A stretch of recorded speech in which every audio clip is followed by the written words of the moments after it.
Hello and welcome back, everybody, to the 37 Next Week podcast. I'm Kure, once again joined by my two friends, Sam and Eunice. Say hi, guys. Hey, what's up? And today we also have a special guest. We have our friend Patrick over here who's going to be joining us for today's podcast. Say hi, Patrick. Hi. And okay, so we have a bunch of things to talk about. But before we actually get into the live stream that happened yesterday, let's go over what happened before that. So just in brief, so a new banner came out after we ended last week's podcast, and it was the Heroes with Deathblow banner, this one featuring Alicia, Klein, and Deltia. Any thoughts on this banner, guys? It's a good banner, but it's just like baity at this point because everyone knew like shit was coming. Yeah, if you asked me last week, I'd be like, this is a good banner. Like, if you need any of these heroes, pull them. I really like Alicia, but I cannot not save for the banner that's coming. Like you're actually insane if you don't save for this. Yeah, if I yeah. So I'm just.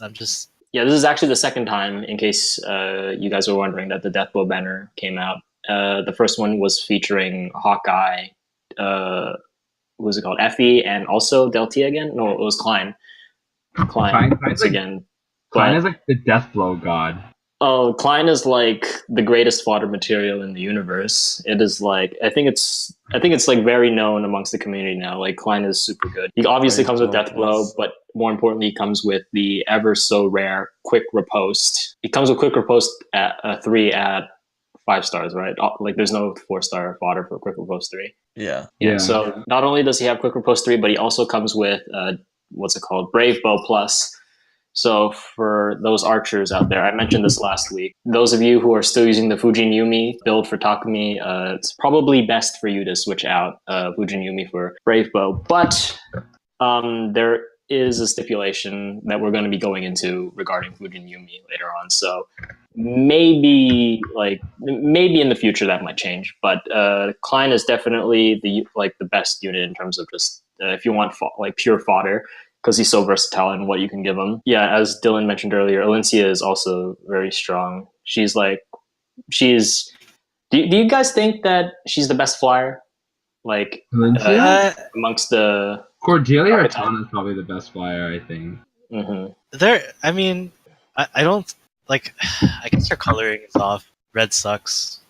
And I feel bad saying that because I really like Alicia, but she's been, of all the units I've pulled recently, she's been the friggin' MVP. Everything I send her to hit attack into just dies. She does have the best brave weapon in the entire game. Currently, I've been doing the Gale Force Quick Impulse build, and it's so satisfying. It's currently the best melee brave weapon in the game. Yeah, the best brave weapon in the game goes to our buddy Reinhardt. True. Obviously, the Dire Thunder. I would argue that her weapon is better than Reinhardt's, though. It's just that Reinhardt just a better spread. Yeah. No, I think she has a similar spread. Because if they both focus on plus attack minus speed, but then again, you probably don't want minus speed on Alicia if you're going for the quad build. Mm-hmm. I'm actually humoring myself right now, and I got minus defense on mine. I'm humoring myself, and I'm running Fury 3 on her. See how it goes. Just for the 3 speed instead of. I've got Deathblow on my neutral one. Neutral is all right, but it just doesn't kill stuff sometimes. I think I mentioned this in an earlier podcast. I think it was in the very first episode. She doesn't actually my Alicia at least doesn't actually 1-round Ike, and she actually gets returned 1 shot by an ether. Brave Ike, right? Yeah, because Urban is a that matchup is weird. I did some research.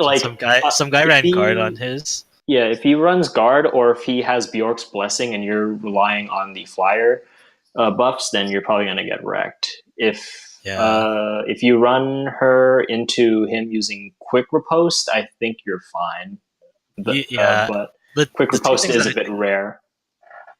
The 2 things that I think work are you put guard on your Alicia and then you play with her. You let Ike attack into her. Yeah, I know Brian does that. Easily doable because it's he's slow as fuck. He's 2 move infantry, so. And the last unit, just to finish things up here is Deltia. She's probably like the second best blue tome unit in the game right now in terms of just in a vacuum at least. There are like some fringe cases where maybe you want like where Robin is actually very strong if you're facing a team of all like swords, or like if you tech him out with Bowbreaker, he's really good at like killing Lyn because he's so tanky. But like in a vacuum, I think she's only second to like Lyn, who has like a better spread than her with in terms of speed and attack, even though she does have the better tome. No, like currently has one speed more than Lyn. Oh, she has one speed more? Wow. No, one attack. Sorry. Oh, one attack more. But like I think that's negligible in most cases. Yeah. How much speed does she lose? I'm not looking at the stats right now. She has I think she has like 2 speed less than Lyn. They're pretty similar, honestly. Mm-hmm. No, but I think that matters more. Like Lyn's spread is better. It's insane, 35, 36. I mean, it is marginal. Like the reason that. Anyway, we'll go into that like when we go into the next. Deltia is 36, 34 on neutral. Oh, 36, 34. Yeah. So she's 2 slower than Lyn and one stronger than Lyn. Yeah, but like the thing is with Deltia that makes her good right now is that she's more versatile in terms of being a support, whereas Lyn is like just an all-out attacker. Yeah. Well, arguable. She can heal. Like, she has a really nice heal Breath build. of Life. She has the Breath of Life effect. But yeah, that's it for the Deathblow banner. Klein is probably the best unit to pull for, but then again, you are going to have to tread through colorless hell. I mean, in retrospect, retroactively speaking, probably don't want to be pulling this banner. Mm-hmm.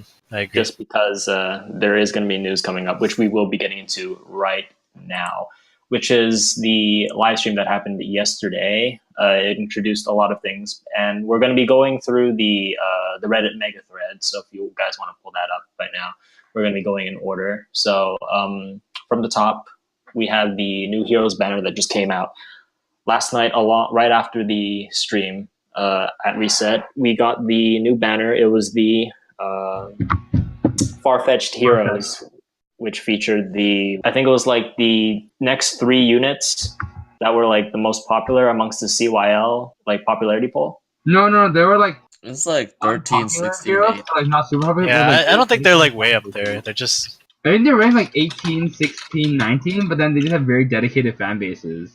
I think Dorcas was like 12. Like he was 12. He was like actually really popular. Dorcas.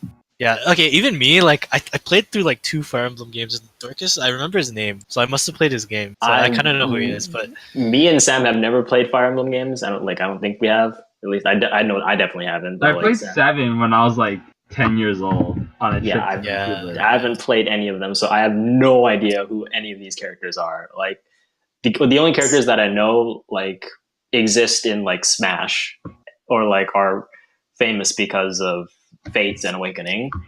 That's all I know personally. So I can't tell you anything about the popularity poll. I had no idea. I'm just like, even when the Dancer banner came out during the time, I was just like, who the heck is Inigo and why does he look like Laszlo? I don't get it.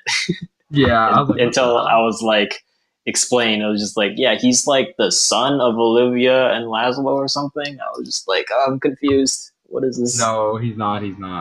What? See, even now I'm confused. But if we talk about it, there's gonna be spoilers, though. So. Screw it, okay? Screw it. We're just gonna get into the Farfetched Heroes banner, and introduces Dorcas, Lute, and Mia. And is there any one specific unit you guys want to go over real quick? I think Dorcas is probably the like MVP of this banner. I think go ahead, Sam. Oh. I was gonna say, like, Dorcas is probably the best unit to pull on this banner, because, like, he has a DC on his, like, weapon. And, like, don't get me wrong, though, if it was a vacuum and, like, I didn't know what was coming up, like Lute and Mia are also, like, pretty good units. Like, Mia's just kind of, like, Ira light. And then, or Ira light. And then, like... Ira, Ira light. And then, like... Lute's actually like pretty. Like her spread is like arguably on par with Lyn's. She's too slow to double anything though. She's no, but weapon gives her +3 speed. Is it? I thought it was Weirding Tome. Isn't it +5 res? No, it's It's plus 3 speed. Oh, it is it? So like Yeah. she technically with her tome, her spread is like 36, 35, which is like almost as good as Lynn's, like 35, 36. But the other problem is like she's locked into her tome and she can't use a blade tome. So like Lynn's just better, more versatile, especially with her Dark Aura now, like coming up with a new patch or like with update in the future. Right. Yeah, I just read it is +3 speed. I guess I was thinking about like Josh. So like she's actually not like that too bad actually. If you get her neutral or plus speed, she can get pretty fast. But then it's just like she's like a more like a fast, powerful hitting debuffer. Yeah, she hits around like 41 speed with Fury. She's like what May And, wants to be speed. maybe with like more. Oh god, She's May. just better than May. I've been holding on to May, trying to hope for like the best for her. The thing is with May is that like she gets her like I think her spread is reflective of what they wanted, which is like they want owl tomes to be strong, and as we mentioned like last week, owl tomes aren't good. So at least in my opinion, maybe somebody like can prove me wrong, but like if you go up against some sort of like the Orc's Blessing or Sakai's Blessing, I think you're just gonna get completely run over because they cancel out buffs, and owl tomes are no exception to that. But she does have a 151 spread, which puts her like I think she's the only unit in the game right now with that kind of spread. And she also comes with like, and it's essentially like it's technically if you like use her tome, it's 153 like +3 speed. So like, but anything else you want to go in about for like loot? No, I think she's like if you get her, she's a good unit. Like, if you don't have Lind or Delphia, she's like not bad. She's serviceable, I think. But, she like, does have a lot. She does have a lot of resistance, so she can tank. Oh, she can actually beat Reinhardt. She can beat Reinhardt. Like she can tank Reinhardt and kill him. Can she? With like the missile, like the deflect magic plus like deflect magic plus like yeah. Fury, she can beat Reinhardt and then like kill him. Does it have to be deflect magic, or can it also be distant defense? I think it was deflect magic. Okay, so deflect magic 1 even like that's only like 30% reduction. Yeah. And is that with or without horse buffs? Probably without. Okay. Deflect 3 can take down the max potential Reinhardt. It's 80% reduction. I would hope so. That's kind of what it's there for. All right, so moving on, we already mentioned Dorcas, so let's go on to him. He has a unique weapon, Stout Tomahawk, and as Sam mentioned before, it does have distant counter on it. So it this also is another has where you can't cancel the counter. Does he? Doesn't it also like for example like with like fire sweeps and stuff like that, it doesn't cancel. Like you can't like it'll still hit back. It always like makes a follow up. I think that's what his weapon does. Where does it say that? Where? The text looks the same as a regular weapon. Really? Oh, maybe I misread. Yeah, enables counterattack regardless of distance if this unit is attacked. So it's it's just the vanilla distance. I misread it as it enables counterattack regardless of like where you were hit. Yeah, he comes with another unique ace skill. So like joining the stances. So like we have what's it called? Steady stance, warding stance, and now we have fierce stance, which grants for level 3, it grants 6 attack in combat when this unit is attacked. But in my opinion, like it isn't really that good. I think it might help him in like the green matchups if he's going up against like high defense armors. But otherwise, I think like you're still gonna kill mages and you're still gonna kill blues. I think this A skill is decent, but like there are a lot better options. I think even Fury is better. And I was talking to Clady about it earlier. I think I mentioned Triangle Adept is pretty decent as well. Because my Xander is running Triangle Adept right now, and he's been doing work like ever since I got him. Oh, so he can just like destroy the blue mages. Yeah. Reinhardt basically. And he like that would also make him like he's got a pretty decent defense stat. I think it's at like 30, 35. Yes, 35. On neutral. That's pretty high for a green unit. He can get like 28 res if he's plus res. Yeah. I think you definitely do want to go for like that plus res because he has 21 res at minus res, and like just for reference, my Hector is minus res and he has 17, and he like gets completely destroyed even with weapon type advantage by Reinhardt when I use the bait. I think when I give him like a fortify armor, so that's +6, and a ward armor, as well as like ally support, I think he barely lives with like, he has like 52 HP and he barely lives with like 8 HP after taking a hit from Reinhardt with full horse buffs. So you definitely, like, I think if you're using him to snipe out Reinhardt with distant counter, you probably want like a plus res or some sort of like skill, which is why I recommend like Triangle Adept, which would further his defenses against Reinhardt, or like you could just slap on distant defense on him, and I think he would be just fine.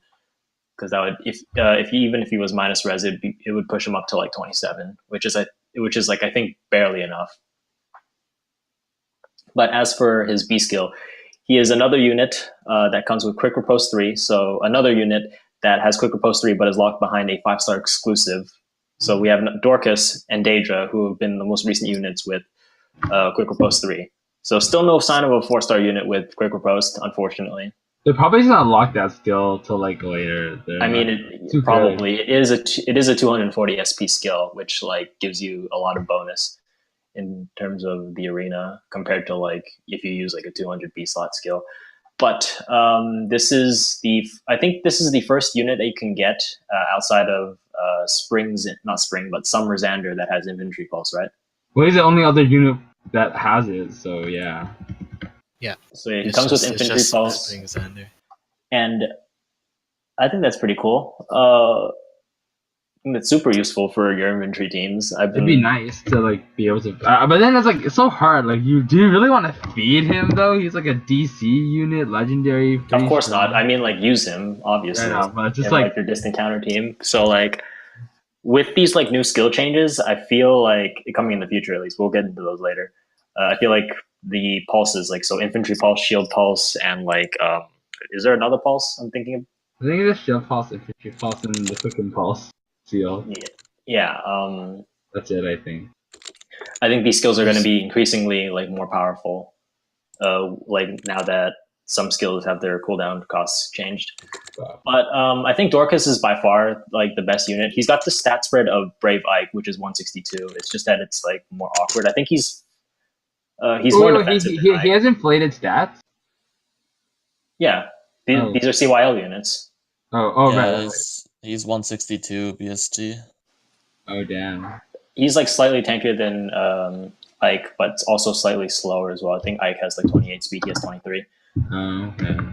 But he does have the distant counter weapon. But Irvin is, I think Ike, if I had to choose between Dorcas and Ike, I'd still choose Green Ike just because Irvin's such a dumb weapon. Well, Yeah, also Hectors. his special B is pretty good too. Yeah. No, Bjork's Blessing is kind of like, I found it to be kind of meh. Like, looking I at use it. it because it's worth more. Like, it's weighted more. That's about it. Yeah, if I could run Quick Riposte, I probably would. Like, but Quick Riposte is like very rare and hard to come by sometimes. But moving on to the last unit in this banner, we move on to Mia over here. She is a red sword unit, and as Sam mentioned earlier, she has the stat spread similar. I think she has the exact same BSD as Ira at 163. It's just basically Ira with like their shit rejigged around. So instead of like her weapon giving her like +3 attack, +3 speed, it's like she already has a +3 speed, and her weapon gives her +3 attack. Yeah, but she is the fastest unit in the game currently at 40 base speed, or like one of the fastest. I have a plus speed one, 43 speed. Oh my god. Is that really necessary though? And then you can just slap on that like Phantom Seal too to like make sure you never ever not proc your flash drive or your flash blade. Oh yeah, she also comes with a unique skill in her A slot, which is Flashing Blade 3. And what Flashing Blade 3 does is, if the unit's speed subtracting the foe's speed is greater than or equal to 1, this is Flash Blade 3 by the way, the unit gains a special cooldown.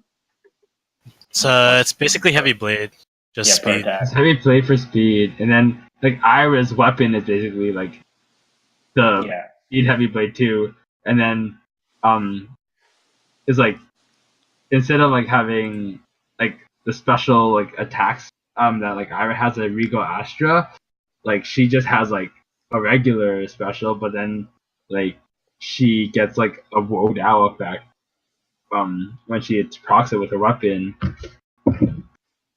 Isn't it like wait? Is it Wrath or is it Wodao? I think It's I woed out. It's just Wodao, right? it's literally just a woed out with +3 attack, and they just gave it a special name. Like that's literally it. Yeah, so that's a Resolute Blade. I think Go on, Patrick. I think the only problem with her is that she can't really run distant counter without sacrificing her Everything. minus cooldown A slot skill, which kind of conflicts with their weapon. Mm-hmm. So she seems more like a player phase unit. But Yeah, she's like basically a less versatile Ira. Yeah, which Yeah. it isn't a bad thing, but like it just limits her compared to Ira. Oh no, but like even though mine's like negative attack, like I used her, I trained her to 40 today, and like she's really fun to use. Like she's on her turn, it's like damage. Yeah, but like the thing is, she also doesn't come with a special, like a unique special skill. So she doesn't come with like the Regnal Astra that Ira comes with. So she's gonna be stuck with using Luna or one of the like. Do you think she could use one of like the new Sky skills, like the Star skills, like Night Sky or No, like regular Astra I think even? she's probably best of Moonbow because he was or like Glimmer. Probably Moonbow though. Moonbow still, all right. I would say Moonbow. I don't know. Glimmer's like you have to do the damage first with Glimmer, and then typically like it's like basically like it's the same as like Moonbow. I think you can just use them interchangeably, like Glimmer, Moonbow, whatever you have. If you have Odin's, use Moonbow. If you have like Barukas, use Glimmer. Or You can also use Pal as well. carries. Yeah, just my general thoughts on the Farfetched Heroes banner. Dorcas is a good axe to pull for. He's got some unique stuff going for him. Obviously, you guys went over the good skills that he has to inherit as well. The pulse, namely. And then Lud and Mia are also they're good in their roles, as red swords and a red sword and a blue mage. I just like and they've got inflated stats, but same with the Deathblow banner that's currently up. I have the same opinion. I would not pull or overcommit to this banner more than you absolutely need to. Like, if one of these are your favorite units, like sure go crazy. They're not bad at all by any means. It's just there's something around the corner that's like way more of a I guess it's gonna be like Way more worth it your for orbs. more for more many players. That's about it. Oh, I guess it's worth mentioning that like Tempest Trials is coming, and these 3 units are going to be 40%. I'm almost certain. Yeah, I really hope. Which leaves one The slot. last 40% is like we'll get into that. probably gonna be Ike. I promise. Gonna be Ike. Again, whatever. We'll get into that in a bit. But just to wrap up the Farfetched Heroes banner, like if you had to rate the units, like we all universally think that Dorcas is definitely the best, right? Yes, he's the best. Followed by like Mia probably, and then like Luke in last, probably in my opinion. I think Lud is like above Mia personally. But they're basically like on the same level. I don't think they're like that much better. Yeah, I put them in the same category as well. But I guess I prefer Mia because I rolled her, but also I like the more offensive unit. He's secretly alluding to his waifu tendencies. But anyway. Wow. Yo, I like those glass cannons. All right. You only like Lid. Anyway. Moving on. All right. So we'll touch on this briefly just because it's not actually in the game yet. But the new Tempest Trials is coming down, and it features a new unit as well. It features Joshua, which is going to be your free unit that you earn from rewards. And the Tempest Trials actually starts on the 20th. So like around next week sometime. He's like some massive feels bad man unit. Like his spread is so awful. Yeah, I was gonna ask, did we get the stats for him? Because like I haven't looked at it. We can get into Joshua in a second, but as for the new Tempest Trials, we aren't going to be going into details into it specifically because we weren't given any details. To be perfectly frank, But what we do have from in terms of data mines is that I think Brave Ike is going to be the final boss of the entire thing, and that Really? yeah, because like it always featured like the banner that hangs like above is always going to feature like the boss. So like in the most recent one, which was the genealogy of the Holy War, it featured Julia as the final boss. Yeah. Like she was there, and then before that, I think it was like Black Knight, and then That was, Hector in the Oh menu. yeah. Yep. So this one's going to feature Brave Ike, and he's going to be the final boss. So have a good tanky red unit. So I would actually recommend Black Knight to take out Green Ike, and I think according to lore that actually would be very sensible to do. I'm just gonna use Halloween Noe and one shot him with Ral Blade. Do what you need to do, but that's just my advice for people who weren't fortunate enough to roll a Halloween Noe. Bring Black Knight if you have it. Like I think he's gonna definitely. The only problem I see with Black Knight is like I feel like running armor and like Tempest is like sometimes hurts you because like they're so slow. Yeah, the speed is a problem. If you have regular Ike, you could also bring him. I think Mask Marth is also if you like deck them out, him, quote unquote.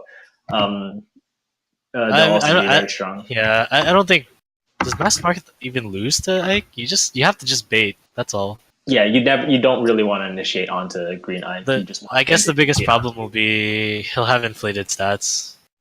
But I mean, that's already inflated. I suppose, but like we aren't. Yeah, he's gonna be disgusting. We haven't been given any of the details. I think Joshua's also going to be like just because he's the free unit, he will be a 20% bonus unit. Sure.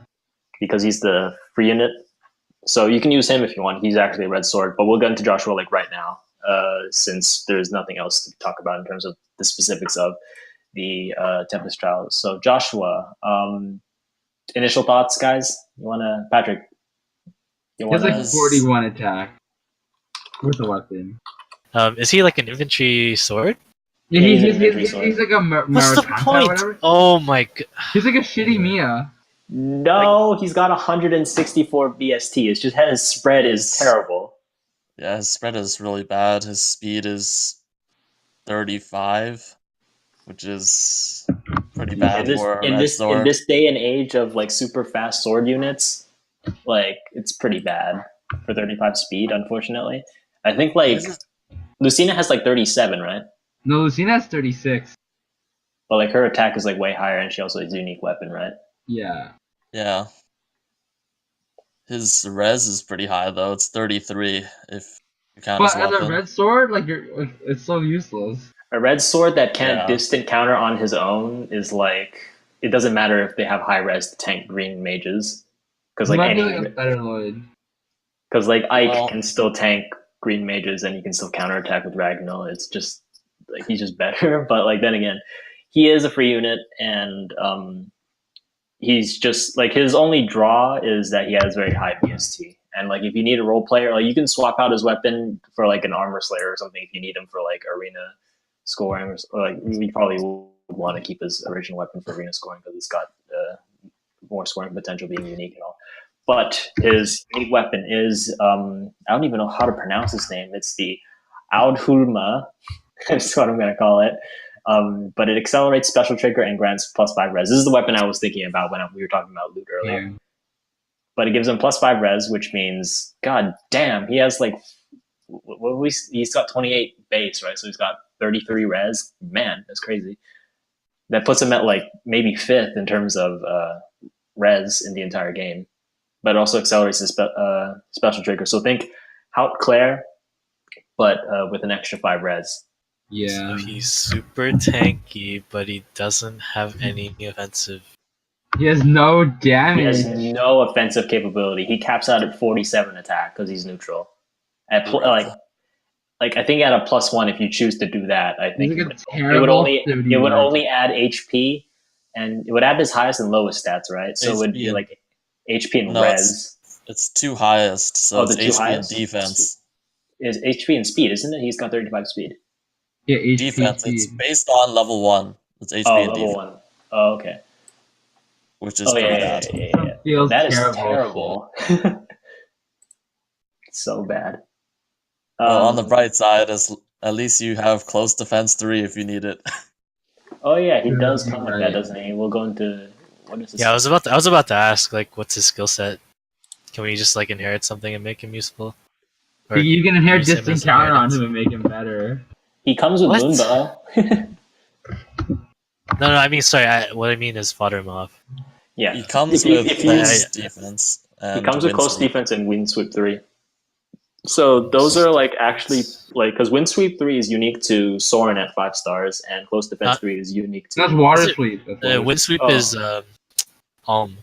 Oh, it's Alm. Okay, Yeah. Doesn't Alm a fire sweep? Well, wind sweep's not bad though. Honestly, it's good for like wind close sweep is Oh, probably wait, the wait, best. Wind sweep is probably the best out of like the 3 of them, like wind sweep, fire sweep, and water sweep.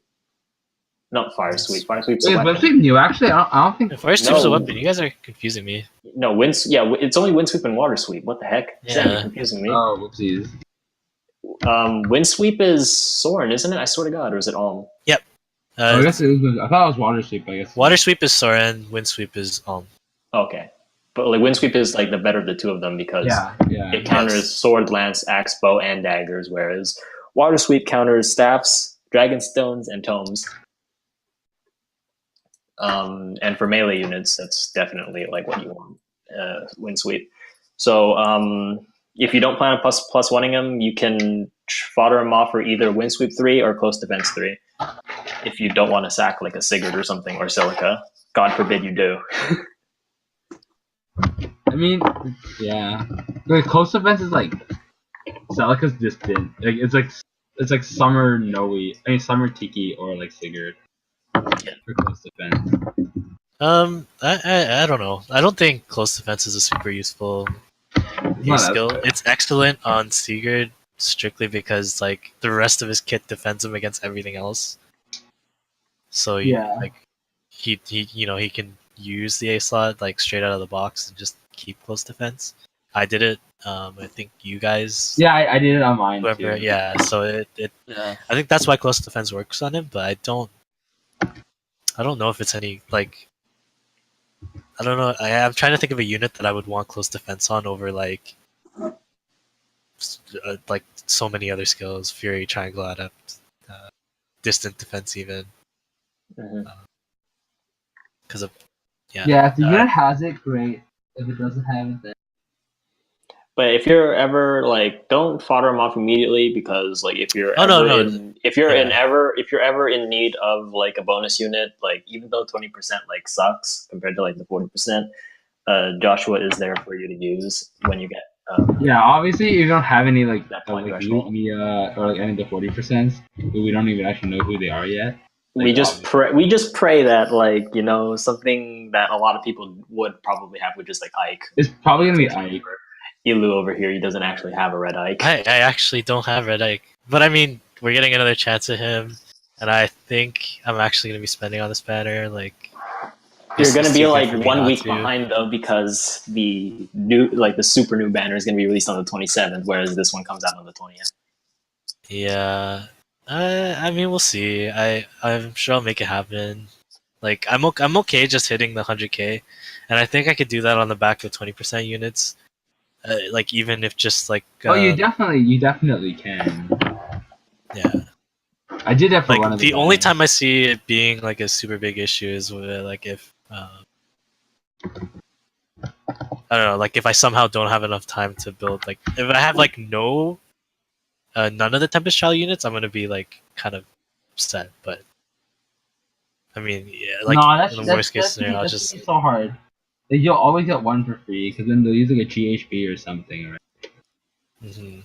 So yeah, I would just further to what you guys are saying, I would just hold on to Joshua if you don't absolutely need him as fodder, just because I don't know, like everything's changing in this game, like this, I guess news dump patch, whatever you want to call it, like a lot of stuff like just kind of went over the top. So I don't think it's wrong, and we're getting 100 more spaces in our barracks.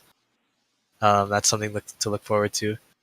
Yeah, 23. I don't know when that's happening exactly, but it's gonna come out during the 27th. So like okay, so like the day we get hero. Is this hero? Is that what we're calling it? Hero Legendary Fest. The legend, the massive Legend Fest. Fest? Okay. I don't know. Just Hero Fest is what clicks to me, but I'll Yeah. it's a legendary God. fest. The Legend Fest. Anyways, Blue. yeah. So that kind of is it. But like going back like briefly to the Farfetched Heroes banner, was Sam the only one who actually rolled and got a unit from that focus? Patrick, did you get anything? No. No. Wait, from what? From where? The Farfetched Heroes. We all had a free roll. I rolled like 8 orbs. Like I just. Oh, no, when I opened it, I had like 3 red. I got a 4-star Seren. I got a 5-star. Well, she only comes in 5 stars, but I got Minerva again. Minerva only comes 5 stars. Yeah, like I got Minerva again. And I'm just like, great, my 4th On Minerva. the free pool? Yeah, I was like, Yeah, great. what? God damn! You My guys are so 4th, lucky, yeah. my 4th Minerva, dude. Killing me. I have 4 I Minervas got now. something normal, which is like 4-star Seren. I don't know what to do with all of them. Like, do I merge them or do I just feed them off for life and death? No, see what happens to Houtclear. I definitely do want to see what happens to Houtclear though. And then but just yeah. make your decision from there. But yeah, we'll just like wrap up Tempest Trials. It's just right there. So if you have a bonus unit, make sure to use them. Don't forget. We'll get into Tempest Trials when like in specifics when it actually gets here like next week. But that's it for now. It's gonna be like 40 free orbs. Oh, amazing. So another Choose Your Legend event was teased in the live stream in case you watched it, but no further information was given out. So skipping on. Sorry, well, can I say something about that? Yeah, go ahead. I'm like kind of like I'm so torn because I did see that, right? Like, so we are getting a Choose Your Legend again, which is just like that's also gonna be good, right? Like, there's no way it won't be because Choose Your Legend already like they kind of set a precedent with it that they're gonna make busted ass units or busted units. You can if Ike and Bravelyn or anything to go off of, you can look forward to anything that that has to do with CYL. So I'm just thinking like, do you hold back on this coming banner a little bit for like the next Choose Your Legend? I don't know. But that's gonna come like way as a free to play, as like talking as a free to play. I'm not free to play, but like just assuming that most people are. I mean, I don't know what you guys. Ira, Bravelyn are like not bad, but yeah, when you look at it really, like some of the shit is like so diluted. Like blue is just like probably like terrible to roll on this banner, and then even like Bridal Cordelia, she's like an amazing unit, but like she's like kind of like a pity break for Bravelyn. We'll get into that banner in specifics like in a bit, but like first we want to we're going in an order here, and that isn't going to be until quite a bit. It's probably not going to be until like very last, but like we'll get into it as soon as possible. But the CYL like teased. We'll just wait on more news. It's probably going to come probably around like December-ish, mid-December, if anything. Maybe in time for the New Year. Who knows? But then again, Christmas is also coming and New Year's. But whatever. Important news. Christmas banner too. Gosh, sorry, I'm just healers. Healers get new abilities at 5 stars. So the example that they used in the stream was Sakura, and she was given Fear Plus, which is now 12 might with 2 range, and then inflicts -7 attack on targets and foes within 2 spaces of the target. So think Spectral Tome and like the Monstrous Bow, or like Veronica's like Tome, and then boom, just minus. It's just a AOE attack ploy. I don't know. I still don't know if that will save healers though. Physic Plus has also been upgraded, and it restores 50% of your attack with a minimum of 8 HP restored. So regular Physic right now only restores 8 HP, and then this one also goes according to 50% of your total attack. So if you have let's just use neutral attack Sakura as an example for now. Sakura has a base attack of 28, and with her Fear Plus weapon, she would have 40 attack. So you would heal at least 28 HP then. Not at least, but 28 HP.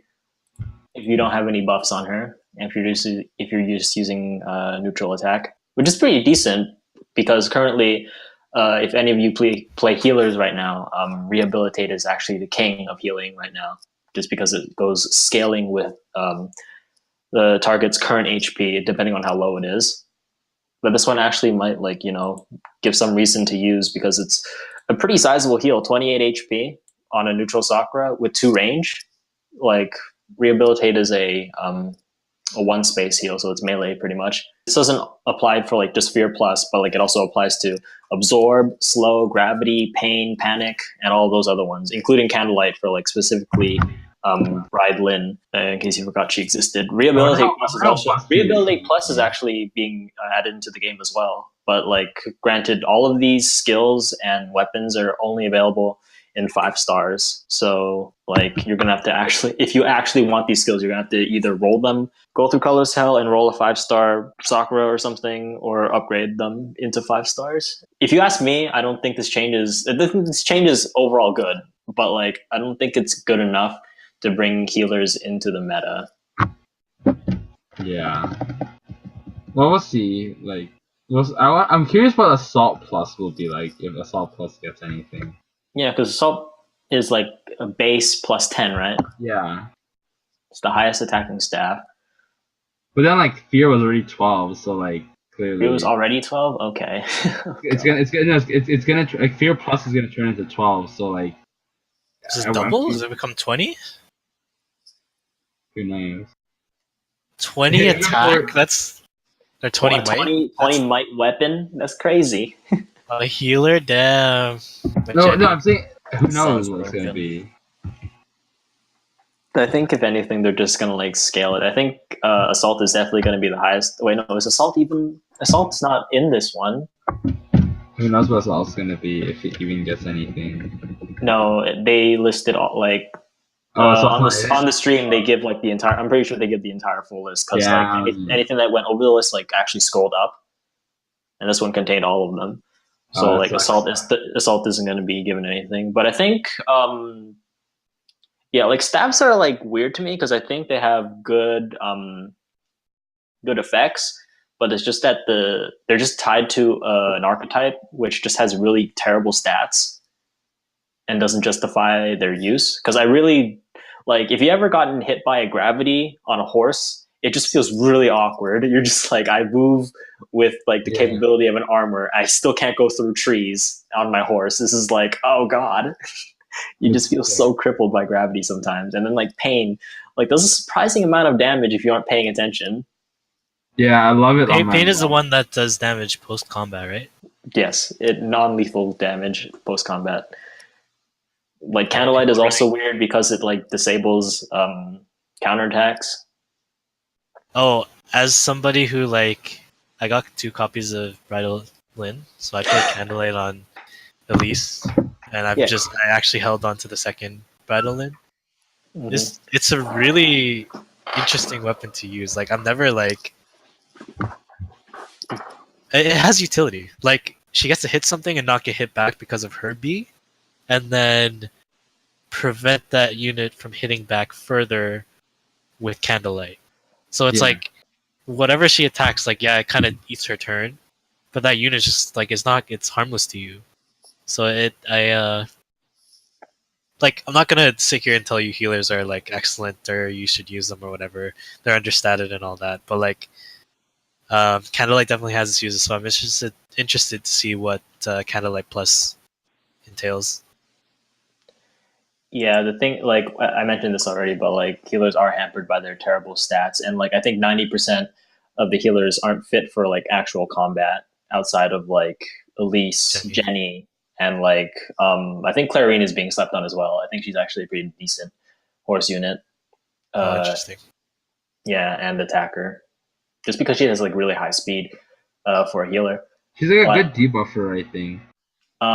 But like healers were always meant to just like be utility and like debuffs, but like in a meta game where it's all about killing in one turn, like, or like counterattacking and killing on the enemy turn, like there's no room for that because like these promote longer battles, like just by nature and in terms of just like hampering and healing, but like it just doesn't work. It also doesn't help that I was thinking about this earlier and then I lost my train of thought. Just give me a second. But give your thoughts while I'm thinking. Like Sam or Patrick, Um, you want to interject? Or Wait, like, is Patrick still here? Yeah, I'm still here. Patrick, give us your thoughts, man. To be honest, I've never really used a healer because when I started, it was already the one-shot meta. So, yeah. True. it's still the one shot meta. Like even like me mentioning the case where I found like Bradolin to be useful in Candlelight and stuff. It's like very I don't know. It's not like It's I'm not gonna situational. deny. I'm not gonna deny that it's like the one shot meta still. Um, but like what like just in general, like what are your thoughts on the State of healers. like yeah they're just making healers more viable, or like do you have I anything think else to say about it? I think it improves it, but overall, it's probably still not enough to make them good in arena. They're decent in chain challenges, I guess. That's about it. Yeah, I Yep. remember what I was talking about. Thinking about rather. It was there's a very distinct lack of good B skills out for specifically for healers outside of live to serve, because there's no way to heal themselves without that skill. Well, there's absorb if you want to use that. It might be good. Nobody wants to use absorb, dude. That's terrible. No, absorb plus might be really good though. Who knows? If it has a good base, maybe, but like I don't think you would use it over something like pain or something that's really annoying like gravity. Yeah. Like, I think healers would be okay if their heal also gave some kind of stat. That's what like the bombs are for, like the Stillwater bomb or like the solid earth and the fire bomb. If you've ever used that, they give like 4 into 1 stat after. No, I meant like just to their regular heal and not like a special. Yeah, because they're just so confined to like. Yeah.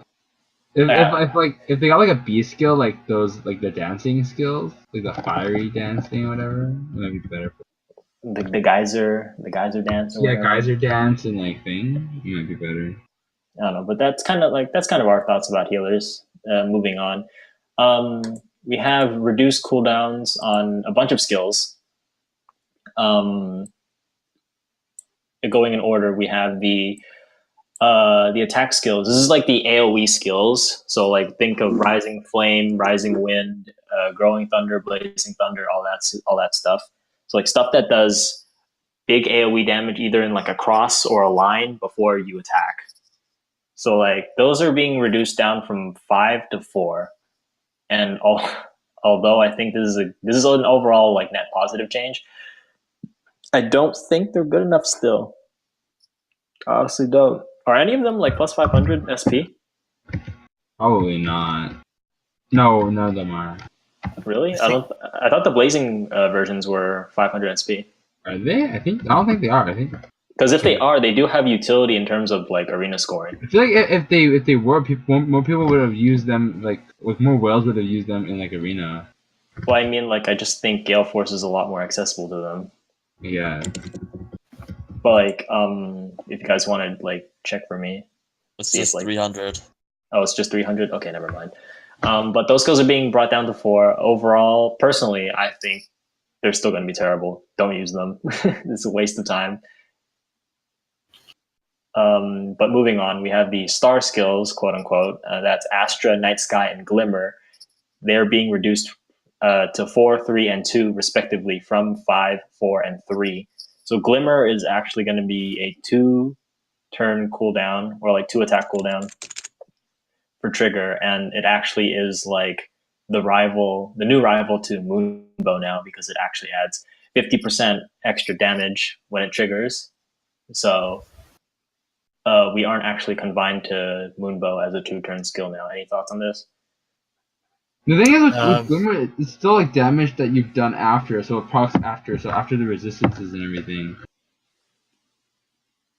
I think it has its uses. It's not as bad as Retribution, right? Oh yeah. Like as a 2-charge, like if you don't have Moonbow fodder for whatever reason, you're not sad taking Glimmer. It's still gonna be damage tacked onto your. But no, but say like you're when it doing like procs. 3 damage, like 3 times 2 or something. Like Glimmer's only gonna do like 1 extra damage for you, as opposed to Moonbow, who would like help you do more damage. Yeah. Well, I'm not saying it's better than Moonbow. I'm just saying it's gonna be usable. Yeah. Like, like assuming, I don't know. I'm okay now, but like there's a point in time where I didn't have enough Moonbow to go around, Oh and like a yeah. 2-charge Glimmer would have been nice. Or like a unit that's like you just want it to be like a little bit more useful, but you don't want to throw a Moonbow on it because you Yeah, don't have that. I feel you. I feel you. Just use a Glimmer.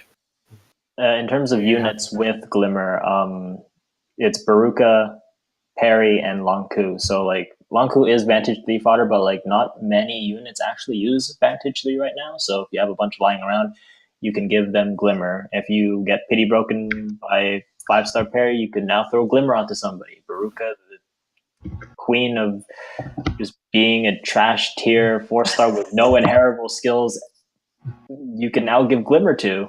Because I think Ash is the winner for trash tier no inheritance. Est. Est has like nothing. But yeah, if you guys have a What are you bunch of talking spare about, dude? Barukas, Deathblow. if you guys didn't, throw away all of your Barukas like me and Elu did, you can now literally threw her away. you can give her to somebody that needs Glimmer now because it's not now, but like when the new patch comes out. Because Glimmer is now pretty good. But it also raises the questions, do you think Night Sky or Astra are going to be any good? Because they're on the same level as Draconic Aura and Dragon Gaze, right? I think they're worth considering. But again, like they have the same problem as Glimmer, if you want to call it a problem, which is like they're just percent based on the damage you do originally. If you're doing like the Dragon archetypes give like... nothing. The Dragon archetypes are based on your attack percentage. Yeah. Rather Those than ones are just damage. a lot more consistent. Yeah. So like I think the general consensus for us is if you need to... Moonbow is still gonna be an overall better skill. But if your goal is to just kill squishies, then Glimmer is not a bad skill to use either. Or make a niche unit viable without a special. Like yeah. And then the final set of skills that's being upgraded is the sun skills. That's Daylight, Sol, and Noontime. Daylight and Sol are being changed from 4 to 3, and Noontime is being changed to 2. I think Noontime and Soul might be pretty good. Like the heals or whatever. I think those would be more viable. Wait, what's the difference between Daylight and Sol again? Like the triggers are longer and shorter. But aren't they essentially the same skill then? Sol. Yeah. Sol heals 50% of damage dealt, and Daylight It's 30. is 30%. Oh, okay. Wait a minute. Why would you ever use... I think one has a shorter trigger, doesn't it? No, I think literally just one is cheaper than the other in terms of SP cost.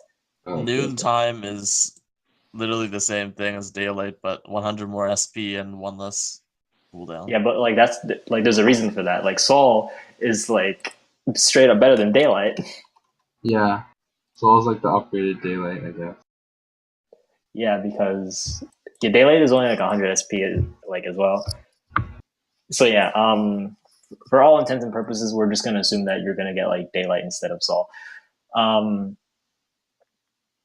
As much as I do like these skills and like their concept, they're just like healing based on damage dealt. I don't think they're gonna be as strong as like what's currently popular, which is just Moonbow, or like even like the new Glimmer. I do fancy the thought of being able to heal my Hector after killing a Reinhardt, because like I mentioned earlier, Reinhardt does do a significant amount of damage to my minus res Hector, and being able to heal even 30% of the damage dealt, which is probably like 38 or something, so like an extra 10 HP going back up to like 20 or something, it's still pretty useful. But like I think these healing skills are always going to be quote unquote bad because they're gated by how much damage you dealt, capped at the current HP that the target is dealt. So like I don't know if you guys ever used any of these skills, but if you hit a target for 38 but they only have like 4 HP, you only heal like 30% of like that 4 It HP. suffers from the same problem as Aether. Yeah. Um, So like you only Aether like has if they're at a very low HP cap and you kill them, doesn't matter how much damage you do, you're gonna heal based on what their HP cap was at the time of death. I don't know. I don't think anybody mentioned this yet, but I guess another like application these skills could have is for auto battlers. Just slap them on because Actually, I put daylight on my Seeger during my Tempest Trials, and I was like, and now he's gonna be like doing that stuff even better, right? yeah, And like they're gonna just like wouldn't those die. units, your auto battle units. If you like, I don't know if anybody's like us can, where they have auto battle teams, but just like anything to help that become more viable is it's only gonna like help the consistency of an auto team. So I like that. Especially for Lunatic 7. If you can run like a full team that's like competent on its own, but also being able to like heal up without needing like a dedicated healer, That's the dream. That's the dream. You know who has I think Soul? Is it Raven?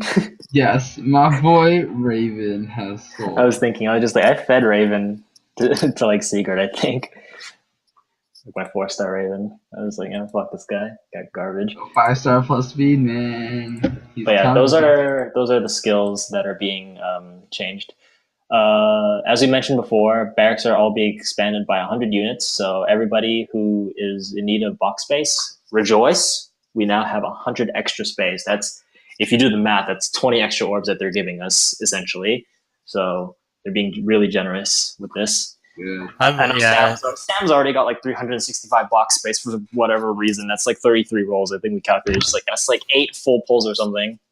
It's fine. It was 100% worth. 8 units. Meanwhile, like though. the rest of us are just like chilling with like 200 box space. You don't need orbs if you just lucker dog everything. It's fine. I just jinx myself for the rest of the universe now. You're talking about me over here. True, you're the biggest lucker dog. I am. Just changed my name to Lucker Dog Kev. Anyways, so if you're in need of box space, try to hold on until next week. You're going to get 100 extra box space and you won't have to spend any orbs. I don't think it's try. I think it's just like, just wait. Yeah, just wait. You can wait like 2 weeks. There's nothing for you to be pulling right now if you're like at all listening to us. Just wait. And, so 100 extra box space, everybody be happy. Yeah. And that's like flat 100 like extra box space. You don't go up to 300 from where you are, you just get stripped like 100. So like Sam would get like 465 total box space after this update. Yes. I think people would be like, I know that, like Patrick, then you asked this question earlier, people would be fucking livid, or was that Jay? Oh yeah, everyone just moves up 300 boxes. That'd be terrible. If I had like 295 box space and they just give me extra 5 I more, mean, if you have orbs, I don't mind. Orbs are orbs, but whatever. So that's it for that change. Main story and paralog maps, stamina cost reduced and now capped at 10. So new players won't have to wait as long as we used to, because like currently trying to do a lunatic chapter 9 is like 21 stamina. It's ridiculous. I think it goes up to like 30 on some. I'm just like, I think those are chain challenges, aren't there? I'm gonna check. Well, those are fine though. Chain challenges, like, aren't they just? Oh no, go ahead, Sam. I think chain challenge is fine because it's basically like, or else it's just gonna like completely throw off like the stamina to like training ratio. Because if you do like the chain challenges and it's like 10 stamina for like 10 naps, that's like way better than training tower. Like, I'm sorry, you know what threw off the stamina to training ratio? Warriors. You guys know where I'm going with this? Exactly. No one we're mentioning. Bring back warriors. It's. Oh. You're still mourning over somebody who's already dead. I am still mourning. I don't think I'm ever gonna let it go. Yo, it's honestly so good. I miss them too. Sometimes I'm we all do, okay? But like doing silence. We have to move on. It's like too much effort. It's like, I could just auto battle this. Now I have to actually think. But yeah, in terms of what currently is the most expensive map to play on, just like for one round, It's chapter 13, part 5 at 23 stamina. That's the Elincia map. Okay. It's not I'm that lunatic. bad. But like, this is just a quality of life change. I'm okay with it. But yeah, if they cap, I'm like, gonna once go they cap it Spider. at once they cap it at 10, boom. It's just like that's an entire 13 stamina saved on the most expensive map currently. I think though, honestly, they're capping it for the book 1, but then book 2 is gonna be the same stamina, like say like 30 stamina or whatever. They just want people to play through the book 1 to get to the book 2 faster. Maybe, but we'll see when book 2 is actually released. Honestly Anyways. though, sometimes it's kind of like when the new paralogs and the new like things drop, and it's like really high stamina. It's kind of a relief to me because I don't want to have to scramble in the morning to like burn all my stamina. Don't you just leave your stamina at 99 all the time? No, I feel like I'm gonna die if I leave it at 99. I do. I do. Mine I'm is very mine is guilty of close that. to, as we speak, my stamina is at 94 out of 99. So My stamina right now is at 0. I need to enter a chain challenge right now, just like because I'm in the process of at Summer supporting Ira right now. Let me just do that. Oh damn! There we go. So invested. Summer's Yes. supporting Iron. 64 out of 99 now. Anyways, so okay, now we're moving on to like the actual, just like the biggest part of the new update that's coming in 2 weeks from now, and that's the weapon refinery. So for those of you who don't know, we can upgrade pretty much all of our weapons essentially. So like in the example they used Effie and they upgraded her silver lance. And what you can do with your weapons now is you can pick the certain weapon that you want to upgrade, and then from that one weapon you can branch off into 4 different branches. So one's pure, like think of seals, or just like in terms of just like major stats. So you can upgrade your weapon so it gives you more attack, more speed, more resistance, and more defense, depending on what you want to choose. All of them give you a base HP stat. So I think in Effie's case, I think it was like 5. I don't know if all weapons get 5, but the example that they showed us, it gave 5 HP on top of, if you pick the attack one, it would give you like 3 extra attacks. So Silver Lance Plus went from 15 base to 18 base. So that's pretty cool. And several divine weapons. So think divine weapons like Falchion, like Armads, like Urban. Not those specifically. That was a bad example. Divine weapons, like so, unique weapons unique to special heroes are being upgraded, and the list is Solkati, Mistletoe, Siegmund, Hautclair, Fujin Yumi, and the Deathly Dagger. So Red Sword Lin, Eldigan, Ephraim, Minerva, and Michaelis, Takumi, and Jafar are being buffed through their unique weapons. So, God, this is a lot to go through. But let's just talk about like the special units first before we get into like the general units. Yeah, any thoughts on, or any kind of predictions on what some of the special weapons are going to get? Because in their example, we already know what Siegmund does.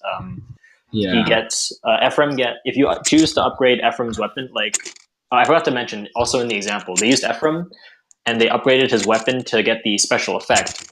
But if you choose not to get the special effect, you can also still choose like a base flat attack, speed, res, and defense on top of that. But I think for your best interest, you should invest in the special effect for the special weapon, because that is unique to them and it provides you what essentially is an extra semi-seal kind of effect on top of your weapon. So that'd be useful. But in the example, they use Siegmund, and when you upgraded it at 90% HP or higher, Ephraim was able to quick riposte essentially. So counterattack on any enemy that can counter back onto him. So like Ike attacked into him, and then he attacked twice into Ike. Or was it the other way around? He attacked into Ike, and then Ike attacked, and then he attacked. I think back. it was a quick riposte. It essentially was a quick riposte at 90% HP.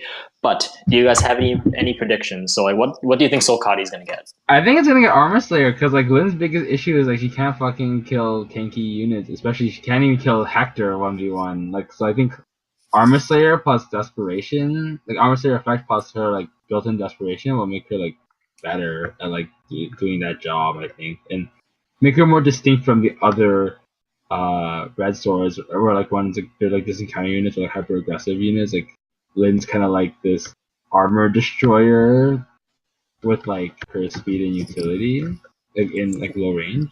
That's kind of weird because she was like her kind of gimmick before was that she could when she first came out, everybody was super hyped on the whole desperation built in like with brash assault, and you could like trigger gale force real quick, and then you could like move around the map and like kill units. But that's the thing though. I feel like with Lynn, she could like destroy like the map if like against like squishier units. But now it's like she can destroy the map, and she can even like take out the armors too. Like when she like does her armor slayer proc desperation, she can just kill your armor, and then like she kills your your front line, then kills your back line at the same time. Thing. Mm-hmm. Oh no,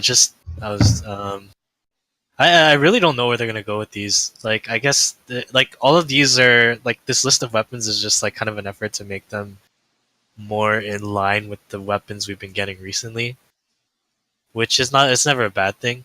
And I mean, I don't think I'm gonna speculate too much because that like 90% threshold quick riposte that Ephraim is getting is so off the wall. Like I never would have guessed that. So if that's the direction they're taking with, do you think Ephraim needed it though?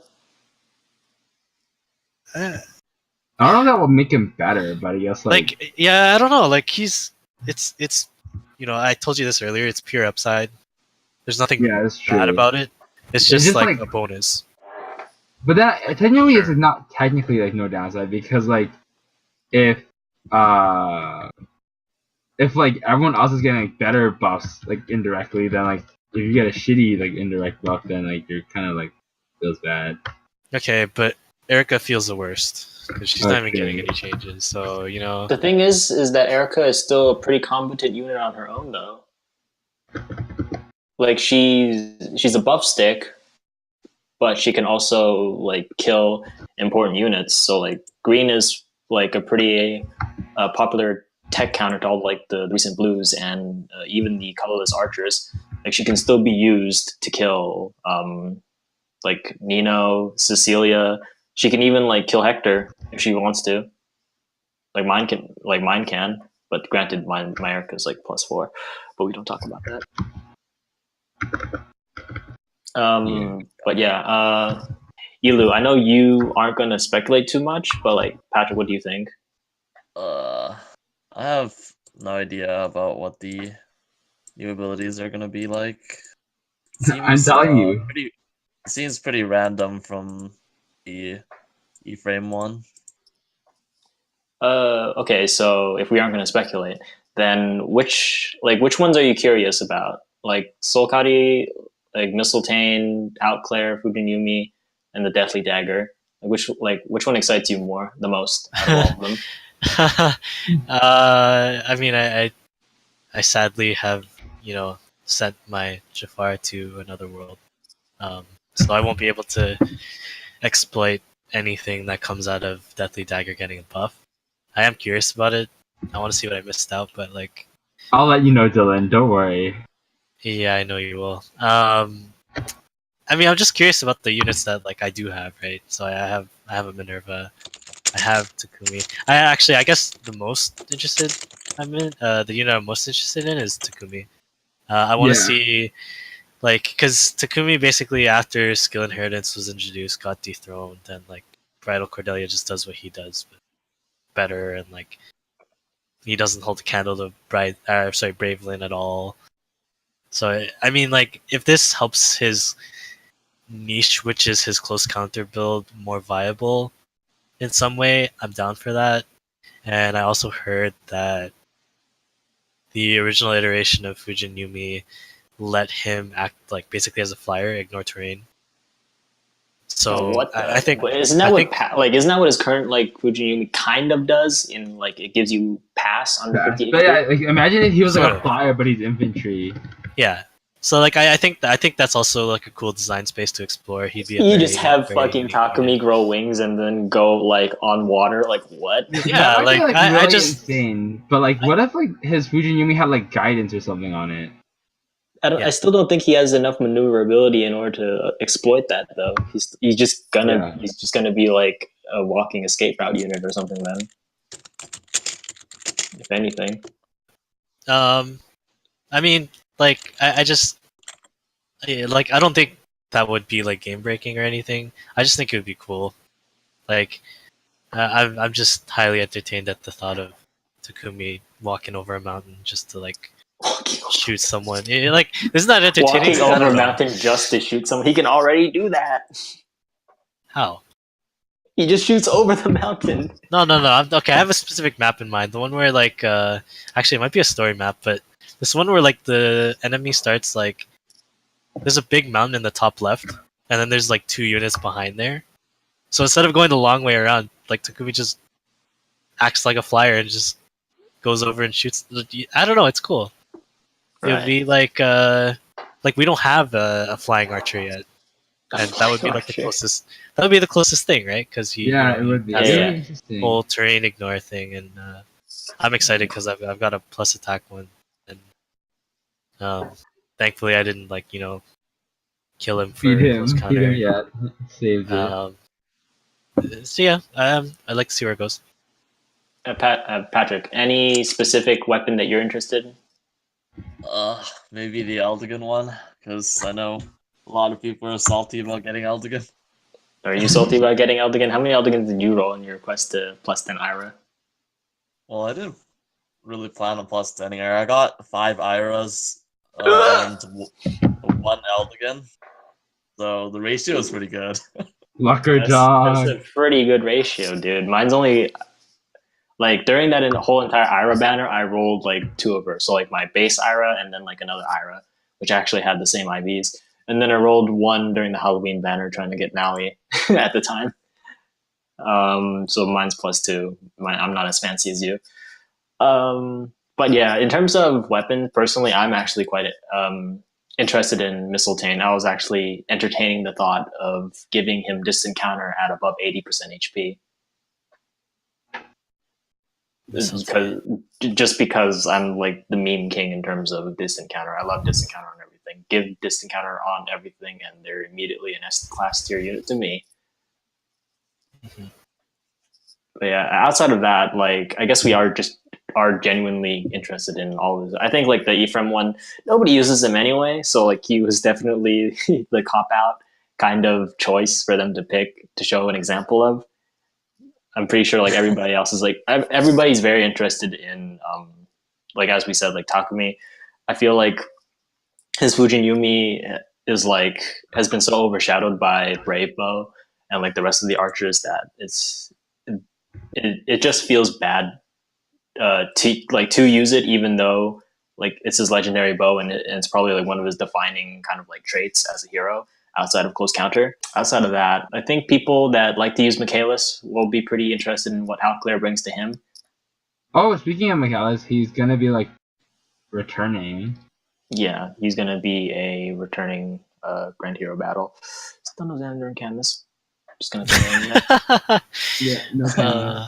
I swear they're just holding out on us because they know that everybody's like, "Yo, where are these guys?" Honestly, though, at this point, like Camus and Xander aren't even like good anymore. Like, in a sense, Xander's good.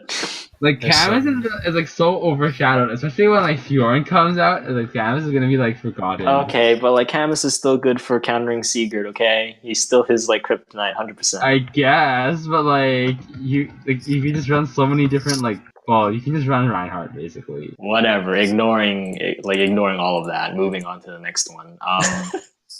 Okay, outside of the legendary weapons, we also have going back. The common weapons. So everything that has a plus adjective, I guess you could call it adjective, like addition at the end, is also getting like is eligible to be refined. So like all weapons will get that static kind of just like stat plus like HP plus whatever stat you can pick. You can customize your heroes depending on what they need. So like if you want more like resistance on your armors so they can tank better, like tank mages better, you can add like plus res. And like if you want more defense on your mages, you can add plus defense. So so all the weapons that are eligible are listed on the video. So you can look at that. And I think there's also a Imgur that is also provided on the Reddit that we're looking at right now. So in case you're wondering which weapons are eligible, I think the only ones that weren't included were the Raven Tomes and the Fire Sweep weapons. And the blades. And the blades. Yeah. But I think that's like, I think their effects were already so strong that making them even stronger would just Braves weren't included too. I think you can't get Braves don't get upgraded as well. I believe Braves don't get, but like that's because like Braves, Ravens, Fire Sweeps, and Blades were all like meta anyways. So like if they all got upgraded, then there would be absolutely no point in upgrading them at all because it would just bring the status quo to a higher level, but it would still remain the same in retrospect. You know what I'm saying? So I think that's essentially why they didn't get upgraded, because like they do have effects that are extremely strong, like being able to attack regardless of what your speed is, being able to counter colorless, despite colorless like being the whole gimmick of not having a weakness. Blade Tomes being extremely overpowered. As long as you stack 2 buffs on them, they can potentially one-shot any unit in the game regardless of weapon type advantage. What else? What was the final weapon I was talking about? Fire Sweeps. If you increase the might of Fire Sweeps, they would overshadow and they wouldn't let Divine Weapons counterattack because their only weakness right now is that. What's it called? If you're using a heavy blade kind of effect like I am with Cordelia, she doesn't actually get charge off of anybody with a Divine Weapon. Yeah. So that's it for Fire Sweep. Fire Sweep Act's still not a thing yet. I know, Sam, you're really desperate for that. I'm gonna use that Raven, but by the time it comes out, he's gonna get power creeped like even more. But yeah, that's kind of it. So more on the Refinery. Pre-existing unique weapons, the Divine Weapons, get upgraded. So anybody who's been crying about Blazing Durandal being stronger or like Divine Naga being stronger than regular Naga, you guys can shut up because you can also upgrade them. But you have a different kind of, I guess like we can get into like the currency, like Arena Metals and Refining Stones are going to be used for the common weapons, and then if you want to upgrade Divine Weapons, you need the Divine Dew, and those are going to be available through playing an arena and being given out through special maps and events as rewards. So just that's kind of what I hate about the game currently. Too much.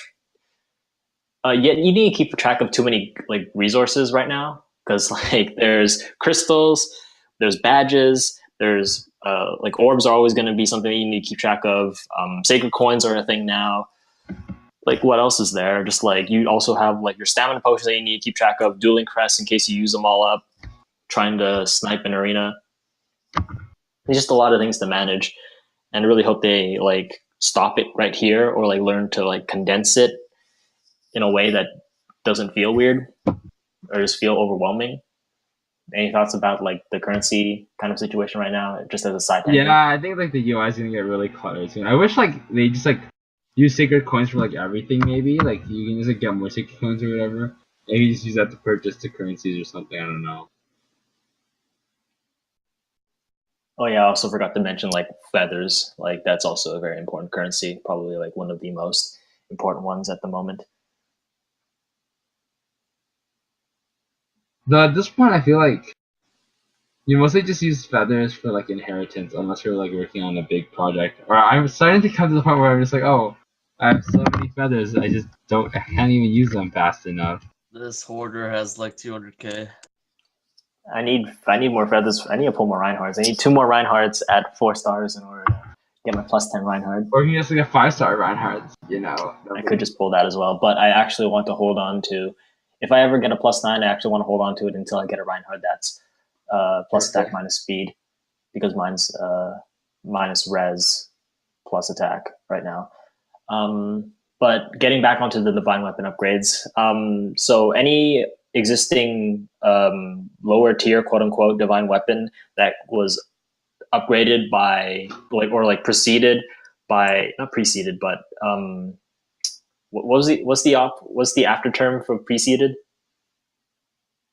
You mean like surpassed or like succeeded? succeeded by by a different unit. So think Julian, Daedra, Seliph, and Sigurd. Those guys. Aura, Dark Aura, They get an upgrade. I know Sam is Excalibur. Sam is really excited about this because so the following weapons have been changed. So Tyrfing can be upgraded into Divine Tyrfing. Aura can be upgraded to Dark Aura. Excalibur can be upgraded into Dark Excalibur. Durandal can be upgraded to Blazing Durandal, and I think there's one more, right? Naga can be upgraded into Divine Naga. Yeah. That's it. So yeah, just to before you continue, those units that are affected basically are Salif, Durandal is that Eliwood? That's Eliwood. Yes, Eliwood. Lind, Excalibur is Merrick. Merrick, your favorite. And Naga is Julia. So yeah, just wanted to make that clear. So yeah, I think everybody knows what these weapons do at this point, but do you think these upgrades will make a significant buff? Will these new weapons be a significant buff to the existing units that they're going to be attached to from now Probably on? not too much. Even though I'm hyped for Dark Aura on Lynn, just for her to have more utility and be overall just the best. I probably will still mostly use Dark. Blarblade on her just because it's so ridiculous on her. Seliph and Merrick are still probably going to be pretty bad.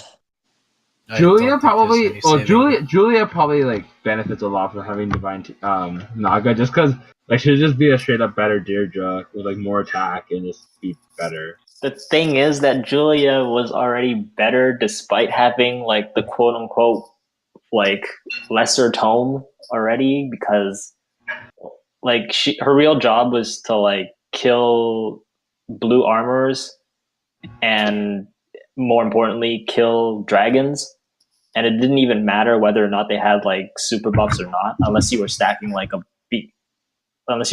bunch of wards together along with fortified dragons, because she would still do a ridiculous amount of damage to them anyways. Yeah, all I know is Deirdre was very useful in that command key map with all the insane buffs and inflated stats. Oh, that didn't matter to me. I just use horses for everything. But I think I don't think Divine. I think my stance on Daedra and Julia are still going to be the same. It's just Julia is just going to be overall better than Daedra. Slightly better Deirdre. Slightly better, yeah. I think my opinion on these changes is more or less the same. The only standout unit is just Lind. Yeah, it's not gonna help the units that are just flat bad. But I think Lind was still better than Delphia, more or less. Yeah, Lind is gonna. If you have Lind and not Deltia, you can use her on your dragon teams now, or as a support mage, because Dark Aura does provide that buff to lance, swords, axe, and dragon stones. That +6 hone aura. Yeah.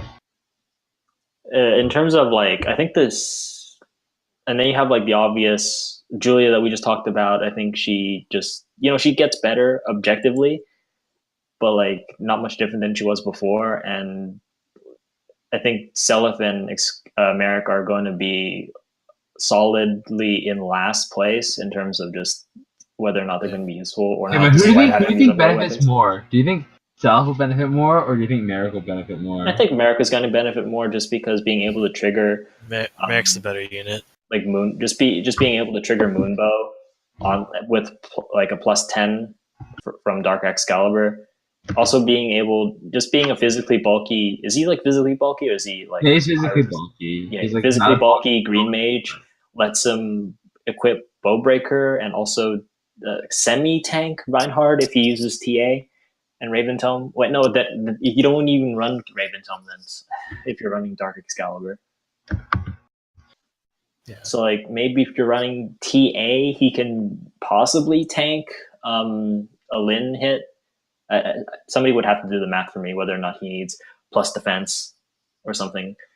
But I think he is better than Seliph. Seliph is just going to be solidly in last place. in terms of just like red sword units. I don't think there's a sword unit Oh, that's but like we worse totally than Herb that ignored has a divine Eliwood. weapon.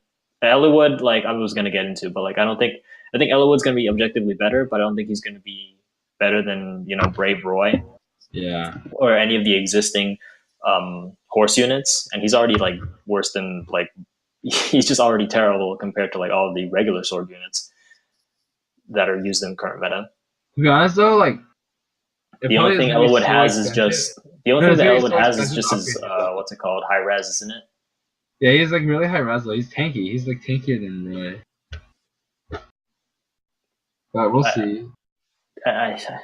For those like I'm a horse aficionado, and I don't think Eliwood's going to be usable when you have Xander, Sigurd, and Brave Roy running the show in terms of horse units, like red horse units at least. But moving on to more different upgrades. So on top of being able to upgrade the divine weapons, you can upgrade the regular weapons. So stuff like Killing Edge can be upgraded to Slaying Edge. So people who are crying about, oh, Slaying Edge is just objectively better than Killing Edge, power creep, even though neither of these two weapons are being used currently, you can upgrade them now. Whoop-de-doo. I'm super excited about Killing Edge and Slaying Edge, guys. But more importantly, several new weapons have been added. Heavy Spear being upgraded to Slaying Spear, and the Hammer being upgraded into Smashing Hammer, or whatever the hell it's called, Slaying Hammer. So like, goddamn. So like these specialized weapons now. I don't know if Rider's Bane is being changed. I don't think it was shown, but I think Rider's Bane. That one's still kind of popular. It's pretty good. I see Rider's Bane like a lot now, like amongst what's it called, Arena. I saw like an Azura use one like earlier today when I was doing my Arena Assault run. I was like, oh wow, horse meta is too strong. I was just like a dancer using Rider's Bane, monk ass. But the wolf weapons are being upgraded as well. So I'm pretty excited on what they're going to change. Really trying to kill those 4 horses. I don't know what's in store. Like maybe I actually want to use Ursula now. Maybe Ursula's going to be the best blue mage. She's going to kill Reinhardt. I used to really doubt that. I really do as well, but who knows? One does not simply kill the Reinhardt, okay? Yes. But yeah, should we move on to the next topic? Yeah, that's pretty much it for the weapon refinery. It was a bit of a rough kind of thing because we were given like just a brief rundown from the video, but that's kind of what we kind of extrapolate in terms of what we were given. But let's see, we already talked about the new items and currency. All right, so the other big thing, like 3 big things have come, and one of them was a refining area, but the Legendary Hero Summon event, the Legend Fest, as we dubbed it. And this one begins on November 27th. So, and this is the thing that we were talking about earlier, where you should save your orbs for, because this is a ridiculously stacked banner. And like, we're talking about, okay, so let's list down the units. In red, we have Ike, Silica, and Ira. In blue, we have Bride, Sheeta, Spring Xander, and the new unit, which we will go into. In green, we have Hector, Daedra, and what's the last one? Green. Hector, Daedra. Oh my gosh. Spring Camilla. Spring Camilla. Right. Yes, Spring Camilla. And for colorless, we have Jenny, Brave Lynn, and Bride Cordelia. So this is an extremely stacked banner on every color except blue. So this is what you should like if you are just starting the game, or if you need an excuse to spend your orbs, you should definitely spend on this banner, because this is like the most stacked banner that's come out since probably Choose Your Legends. Yeah, in my opinion. Well, the first Hero Fest was also like amazing. No, but like it's like the most recent one since. So like CYL, I think it's been the most stacked. Yeah. Let's not see. bad when bring Camilla could be called the pity breaker. Yeah, in terms of like which color is the greatest to pull from, like what do you guys think? Probably Depends red on or what you need. colorless. I think, like as general advice, the best thing I could say is look at your box, see what you're lacking the most. I'm guessing for a lot of people it's going to be green, and then just Yeah. kind of try to look to pull and ensure that, like, kind of make your box a bit more well-rounded. I think that's the best way to approach this event. In like just generally speaking, if you don't have I a specific still project you want really to go wanted after. Julia, so I'm pretty happy that she's like on the banner. She isn't on the banner below. She's not. It's Oh, staged. Deirdre's on the Daedra. banner. Right, shit, I forgot. I have Deirdre already. I just want Hector. From green. Yeah, any specific units do you guys want to snipe for? Ira and Hector, and maybe more Bradlins. I mean, Bride Cordelia's and Bravelin. Pride Lynn Monka S. Yeah. Just I'm gonna be going for red, green, and colorless. I have that a order? minus attack. No, not in that order. Not in any order specifically. It's just those are the orbs I'm gonna be opening up every summoning session. I have like too many suboptimal units that I need to fix. The IV's just totally I've been sleeping on them. And, So you just want I don't existing units that you want to fix. yeah, I've got like a minus attack Ira, minus attack Hector, a minus attack Vital, Kayashida, I guess her name is. I'm not gonna pull blue though. That's garbage. Who cares? I've got the minus attack Salika. It's just like I gotta fix these units, and I I'm just hoping this will be a good chance for me to shore up and kind of add merges to those units. I I might be getting baited by Wait, something that's coming Dylan. later. Top But 2 units of the banner for you. top 2 units, probably Ira and Hector. Yeah. Just in terms of utility, and I am excited about Salika and Bridal. And you can't give me that. There's too many units that they're all good. No, if you had the gun for 2, what would you gun for? Just 2? Yeah. My goodness. Or for I would everyone. have to try to fix the units I have. So I want to fix Ira a lot because she's excellent, and I'm torn. But I think I'd pick Hector for distant counter fodder. It's really close though. Like I would. I don't know. So that's a tough question. Because my other pick would be Salika. Because I really think she's like a destructive red mage, with like the right IVs. If you get her with plus speed, maybe. If you get her like Plus speed or plus attack, even like it just even before Destroyer of negative speed Worlds. plus HP. let's just like not count me out. But yeah, those would be my pulls. Yeah. Like Bride Lynn's good for obvious reasons. Like I don't think we really even need to like talk about it. But I mean, I guess I'll turn that question to you guys. What 2 units? No, I should you- agree. Like I'm gonna gun for Hector because I have not rolled a Hector since the start of the game, and then Ira just because I want merges on her. Like I just want like higher BSC for Rena because I want to be like someone else here who started 2 months ago. Jesus Christ. Wait, Patrick. So, which colors are you excited for? I'm gonna be pulling red, green, and colorless. In that order? Yeah, basically. I wanna bridal Cordelia and Celica and probably fix my Ike because my current one is minus speed. Not like this. And probably want to plus 10 my Ira Oh and my maybe a couple Hectors. A couple. Just a couple. Just Tiny. to clarify things, because Patrick is our guest here, he does. I don't know if like Patrick does spend money on the game, so How much he does spend, he will not disclose. I mean that's not important. The point is that he does spend, so it's Yeah, Patrick. his mentality is a little different from. Sam is the only one who's guess actually like full on free to play here. He does not spend a single Right. dime on this game. Gotta save Right. money. So Wait, and yeah, so if you had to pick 2 units though, Patrick, which one would you pick? Which 2? Probably Ira and Hector. Thing. Yeah, too many units need distant counter, and Ira so I can have higher BST and merges. Just merge a bunch of Hectors, duh.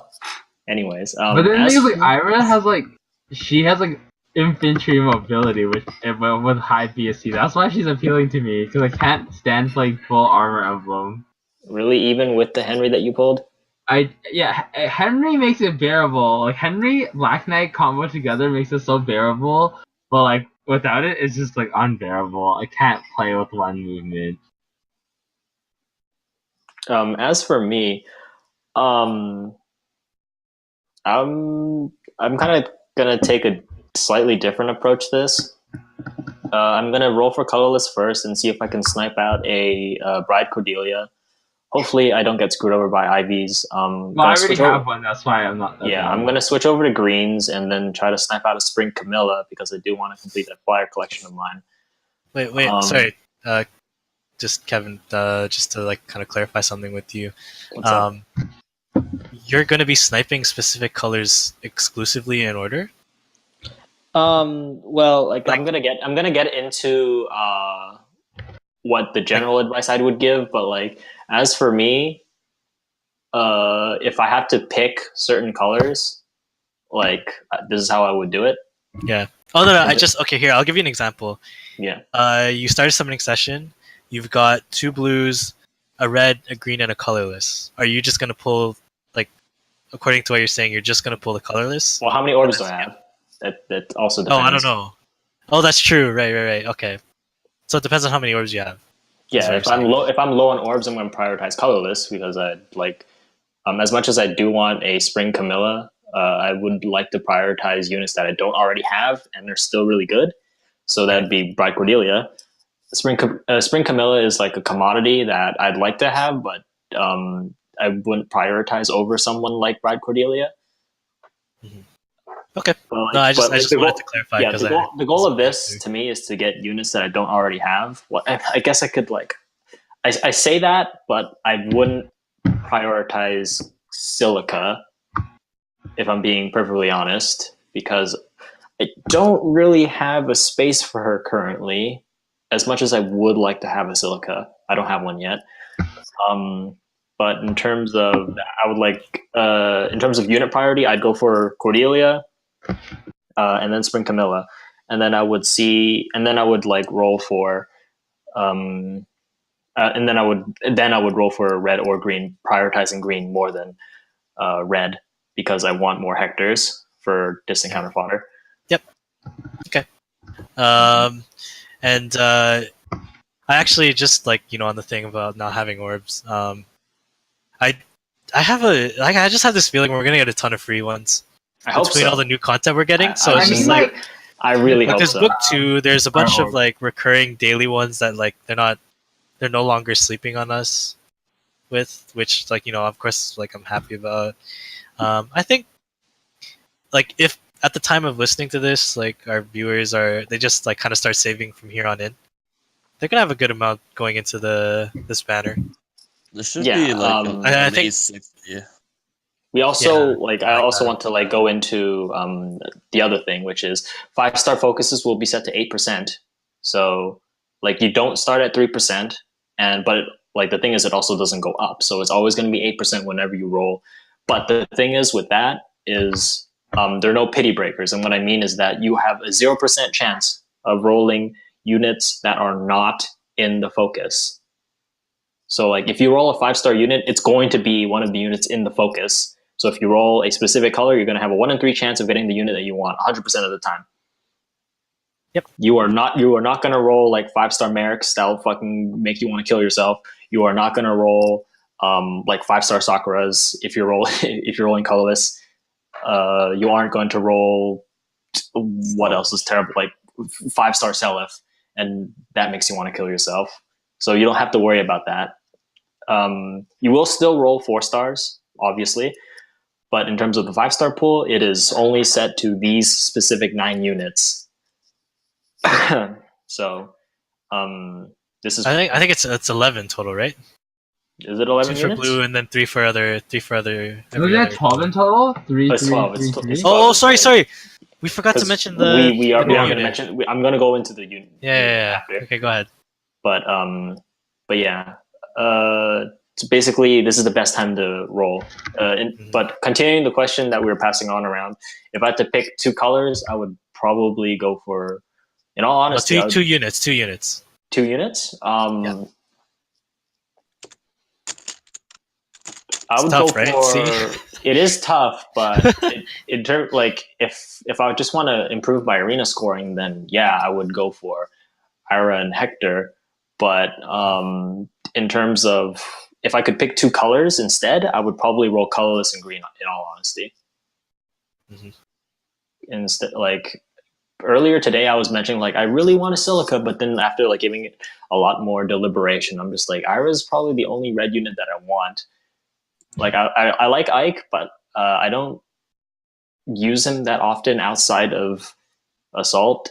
So, But he has distant counter. He does, but I already have one.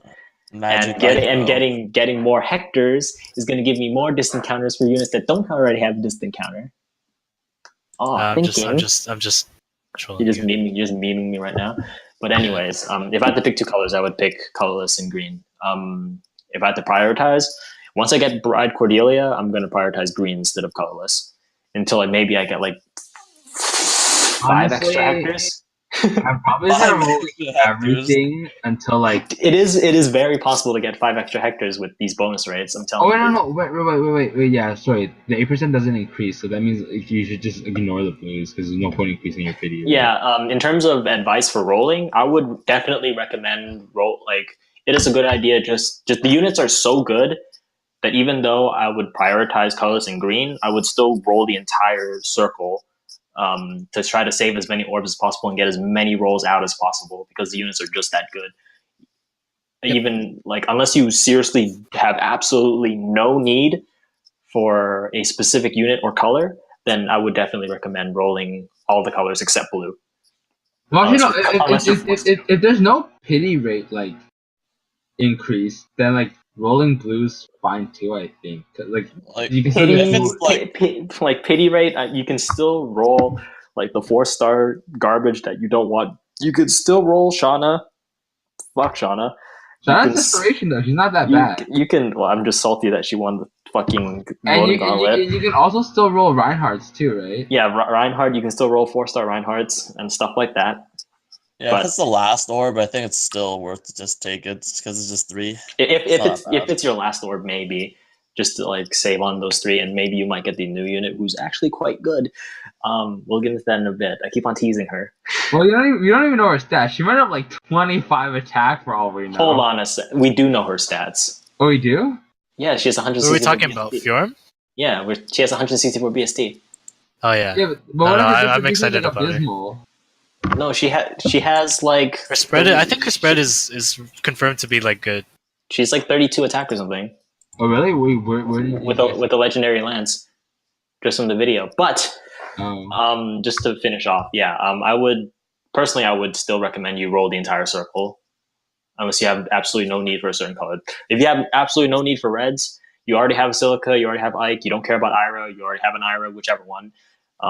Then yeah, that'll probably like ignoring the color completely, unless you have to pick it, will save you the most orbs. I would still roll red for. Like this is actually the one time where I would actually rate the quality of what's it called, colorless orbs to be much higher than the other colors, just because like 2 units that you get, like the 2 top tier units, like Jenny's good, but like you don't really want more than 2 of her. Like really valuable fodders. You don't really want more than 2 or 3 Jennies at most. Like 3 is already like questionable. Like at most you want like 2, but the other 2 units, Lynn and Cordelia, they're so good and so top tier. I would say like getting them is more valuable than getting a chance of getting a Hector, and also risking a chance of getting, Deja or Camilla, who are kind of who are good, but not, compared to Hector himself, not that good. And compared to Lynn and Cordelia are definitely not as good. and same with Ike, Silica, and Ira. The best things are probably gonna be like Fjorm, Ira, Hector, Bride Lynn, and like Bride Cordelia and Brave Lynn. But Brave Lynn's probably better than Bride Cordelia. Yeah, you know this meta's gotten fucked when Ike is considered a pity breaker, quote unquote. I mean, I would just take that the other way and say this, this Legend Fest is just that good. Like, Massive I think legends. I would say it's like our best banner to date. Yeah, by far. Like even more so than CYL because the rates are so high, like 8% like fixed. That's insane. Like Because the That'd be so CYL, good, though, 'cause then- the CYL banners were locked at 5, were they, or were they locked at 3? Hero Fest was I locked mean, at 5. Were they 3? I thought they Hero were Fest 3. was locked at 500%. I'm sure. Yeah. I think it was 5. It was No, no. Hero Fest you can go I think up, though. CYL It was locked at higher. 5. No, it started at 5. It started at 5. CYL, I think it started at. I'm pretty sure it started at. Started at 3. 3, didn't it? Yeah, I'm pretty sure it started at 3. Anyway, if anybody remembers, like, feel free to tell us in the comment section below. Well, But honestly, the I think that like this Legend Fest banner is like is bait because basically it's like, oh, goodbye to like the book 1 good units and like let's welcome book 2 now, and like all these new units that are gonna be mega power creep are gonna be like out now or something. yeah, I'm still under the assumption or like the thought that units that are good now are gonna be hard to, like, unless they blatantly just like raise the power level, because that's what real power creep to me is, just raising the power curve. Yeah. Like, I so feel like if after once you Iron release a Five- unit that's objectively better than Ryoma, then yeah, that's when the power curve goes up and all the units have to, be at least Ryoma or like be better than Ryoma in order to, be qualified to be part of the meta. Yeah. And then But yeah. Ryoma comes All right, out. so let's go on to the new unit. So we get one new unit in this Legend banner, and that's going to be Fjorm. And she's going to be a blue lance unit, which is the most she's going to be the most attractive unit in terms of if you're rolling for blue. Well, yeah, and she's also like the new unit, so She's also the new unit, and literally because that's literally the only reason why Xander and Bride Sheeta are part of like the blue lineup. it could have literally been like Lind just to bait the and, shit like, out of you. and like Tana. It could have been Lind and Tana, but instead That would make blue too good, dude. That would make blue too good. No, I don't think I could handle rolling that. Like, it would make my choices like way harder than they are right now. Like, I'm perfectly set with completely ignoring red and going for like green and colorless right now. If you made blue like any more, if they made blue more attractive, like, it would be so hard for me to roll. But just roll everything, full circles every time. That's the point of these fests. I hate it. But Fjorm, let's talk about her real quick. Not real quick, but let's just talk to her. She has, like I said, 164 BST. I'm pretty sure I calculated that right. So she has 39 HP, a legendary weapon, and her base attack is 30. So it goes up to 46. She has a base speed of 31. I'm talking about like 40, like level 40 stats. 31, 30 defense, and 34 res, these are really solid stats for a lance unit. So balanced, but she's not faster. Like, she's not. Probably has to run quick riposte then. But doesn't Her she speed's like? that bad. If her speed is like, but she rolls like, the thing is with her is that she has shield pulse and the new skill Ice Mirror, and her Yeah. weapon is like, it's rumored to have distant counter on it. I think for the video we can kind of assume that it has distant counter. Yeah, in case anybody who for anybody who hasn't seen the video, she like, when they debuted her, she was fighting a red mage, and when she was attacked, she was able to counterattack and kill the red mage. So it's kind of like the reason why we believe that she has distant counter built onto her weapon, because she doesn't have the actual distant counter skill itself on her A slot. Or maybe But some from- special interaction for Ice Mirror. Maybe not. We're not. The thing is with Ice Mirror is that what Reddit is speculating is let's see. The cooldown ability Ice Mirror appears to reflect negate, and reflect damage, and her weapon may have distant counter. Fjorm is shown being attacked by a red mage for 2 damage, and the damage is negated. Fjorm then counterattacks the red mage for 2 more damage than in her combat attack value. So what they're thinking for anybody who didn't actually follow that is, if she's attacked, she negates the damage, and then whatever damage she negated, she puts into her own attack. So think like the blade effect, and then she counterattacks and then deals the same amount of damage on top of her initial damage. Is essentially what it is. Yeah. So if you have if you have Ice Mirror up and you're attacked for 15, she absorbs the 15, turns it to 0, takes the 15, and counters it with 15 plus how much damage you take. So like if she does 30 damage, it's going to be 30 plus 15 if she triggers Ice Mirror. I think it's important to note that this is just speculation. Like, we don't know what Ice Mirror does. Yeah, definitely. But it is the most logical kind of. Yeah, it's logical, but like based on what we're. This is just subject to change. Just that's all I want to. Yeah, we also don't know what Ice Mirror's like cooldown effect is, but given the fact that she has Shield Pulse, I think it's safe to say that it's one of the higher tier. 4 or 5. It's probably going to be 5, and unless her weapon is like completely all upside, I think it might have like an effect of also having distant counter, but also like having like a Blarb Blade kind of side effect of increasing your cooldown charge by 1, potentially. Maybe. Just to make it kind of balanced. And it's gonna have like +3 attack or +3 res or something, like all the other perf weapons. Maybe, because doesn't Alphon's weapon comes with Deathblow too, right? Yeah, I wonder. No, his weapon's like Defiant Attack. Oh, it is Defiant Attack, isn't it? I think like he just has Deathblow. I hope like actually the Asker Trio's like legendary weapons get buffed too. They're not that good. That's because the Asker Trio just in general isn't that good. Keep on going at you for that. But yeah, in terms of her stat spread, she's like quite balanced. She isn't the fastest lance unit, but let me just check Brave Lucina real quick. Brave Lucina, isn't she 36? 39 with speed boon. Yeah, she has got a base of 36, but her attack, like Lucina is definitely the more offensive lance unit, and she also provides a lot of which is why I still think even with the introduction of Fjorm, I think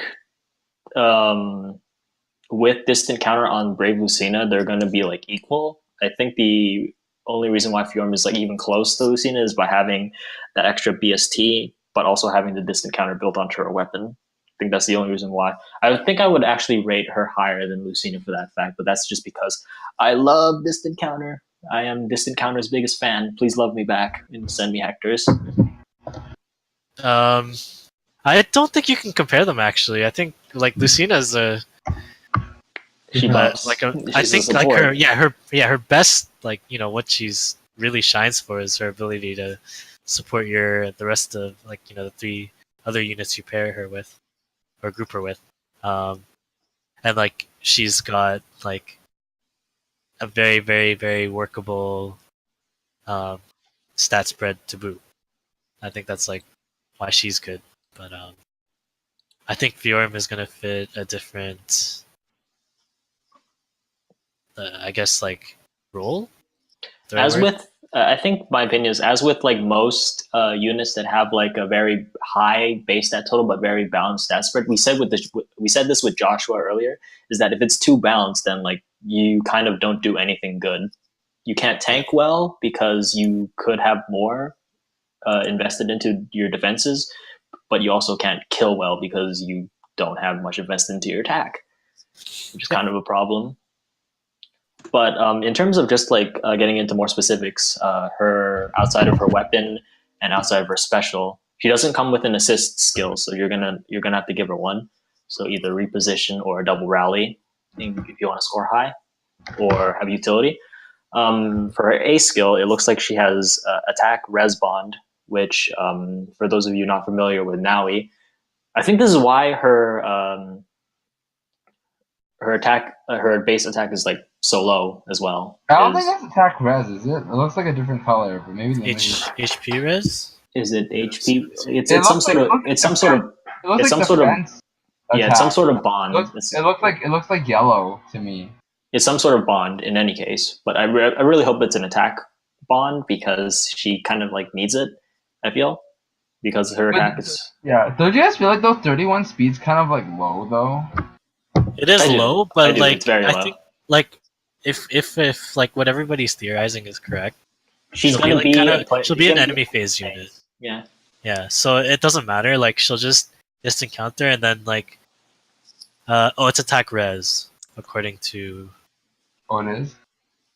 Yeah, 'Cause that's the same as- I that's mean the I same don't know as if this is Naui correct. skills, I'm on Gamepedia. Game Right Press now? or Gamepedia? Okay. It says attack res bond 1-2-3 for A, shield pulse 1-2-3 for B, and then drive attack for C. No, the thing is, I look at it and it's kind of like yellow, but like attack res bond 3 is Like red blue. blue. Oh, So it might be could defense. Could be different then. I mean, it. You know, Because defense has always I think- been signified with yellow, right? Like warding. And speed is like always like a teal kind of green. yeah, it might be defense. But I think I actually think like if it's correct that she's a distant counter unit, and she'll be enemy phase. I think the whole bond thing actually works for her. Like you might not need to change her because Yeah. you could just stand her next to someone outside of the danger zone, and then she'll get that benefit. I think if Ice Mirror it is if Ice Mirror is what we think it is, then she's actually going to be pretty competent at tanking Lin, despite not being able to distant counter. And Like- and there's other ways to help her too, right? Like you just give her the seals, right? Yes. That- so I think there's options, and I'm excited to see where she goes. Yeah. Her B skill is Shield Pulse. So for those of you not familiar with Shield Pulse, it is -2 cooldown. If HP. Wait, let me just read it. Shield Pulse 3. If unit's special trigger is based on the foe's attack, so what we're expecting is Ice Mirror it works like a Holy Vestment or an Aegis, where it only gets used if the opponent is attacking you. So special cooldown -2 at the start of the turn. So if it's at 5, then it'll go down to 3, which is what I'm assuming, and then the unit takes 5 less damage when the special triggers. Oh, that's cool. I actually forgot about that second half. So it just makes her overall tankier. It's pretty good. Does Shield Pulse stack with Quick Pulse and Infantry Pulse? Think so. It should. It should. So All if that's a thing, then like she could actually just start the game with her special up already, which is cool. nice. And Yeah. finally for her C skill, it's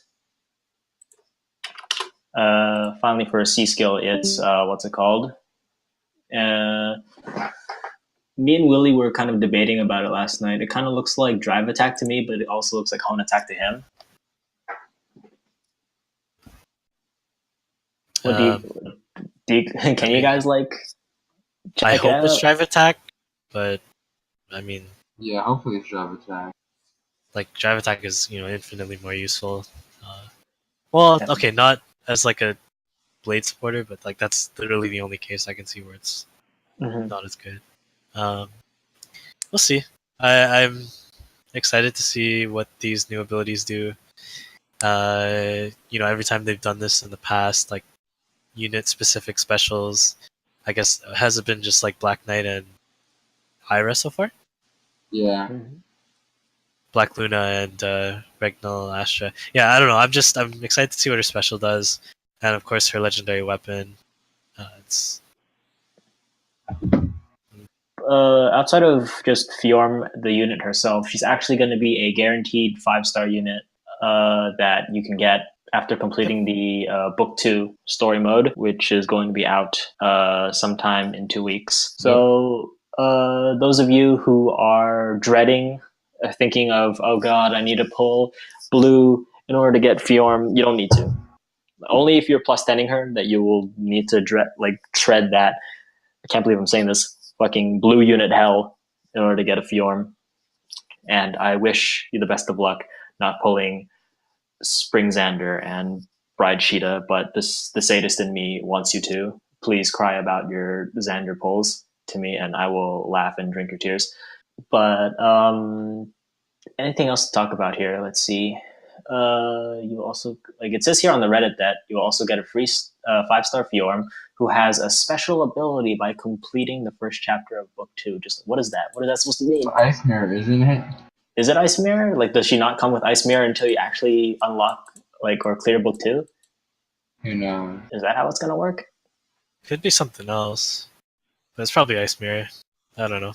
Who knows? Do we talk about book 2 yet? What is going to be in book 2 is the thing. Do we?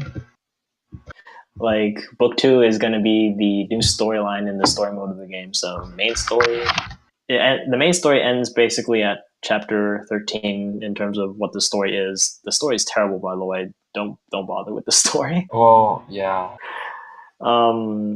But there's also going to be one more map that's going to be added along, and that's going to be like the Refinery Forge. I forgot to mention this, I guess. But like it gets unlocked the same way as the Sacred Seals Forge does, and it's basically more orbs and the ability to unlock the forge. So that's that. Is there anything you guys want to get into? Because I think we already covered. I think we basically covered the upcoming events and the current event that's going on now, if you can even call it an event, the new banner. I think we've covered everything, really. Is there anything in the arena that you guys want to talk about? No. I mean, it's the same. The bonus units haven't even changed, so it's... Save your orbs. Save your TT Yeah, orbs. save your orbs. Like, just... Save your orbs. That's kind of like the best advice. You won't regret it. I don't think, unless you're, like, really unlucky. But, like, then nothing can save you, so... That'll probably be me, honestly. I've been so lucky on the past few banners. I'm gonna get we pray for your success. Please let us know down below what you guys roll, like what you guys want to roll or end up doing with your orbs, whether or not you just don't care and like want Dorcas or something and roll in this banner. Please tell us. If you guys want to roll a specific color in the legend banner, please tell us that as well. Doesn't matter. I don't know how long it'll last for. Hopefully at least 2 weeks. If not, I think it's gonna be. I think it might be a month, because like, actually, it might only be like 10 days or something though. I think it might be like 2 weeks. I'm pretty sure. I'm pretty sure it'll all wrap up by the time the end of the Tempest Trials, maybe. Yeah. Maybe the end of maybe slightly over the Tempest Trials, but because that'd be the end of November, and then we'd be bleeding into the second week of December. Then if we went for 2 weeks. Honestly, I think the Christmas banner should be some OP. And then the Christmas banner is going to come out probably, and then they're obviously going to have a New Year's banner. And then at some point along the lines, they're also going to have the anniversary banner as well. Yeah. For February. But that's like super far in the future from now. But, is it going to be like Valentine's Day banners and anniversary banner? Oh we can speculate on that when we get there. But as for I think we've talked about as much as we could on the current topic. God, we went for a very long time tonight. I think we went up to like 2 hours again. But I think that's it. So this has been Kure, Sam, and Ilu from the 37 times 2 podcast. And we wish you the best of luck in your rolls, whether or not you roll the Farfetched banner or save orbs and roll for the Legends banner. We will see you guys again sometime next week or later, hopefully, with any new updates with the game. Bye-bye, guys. Later. See ya.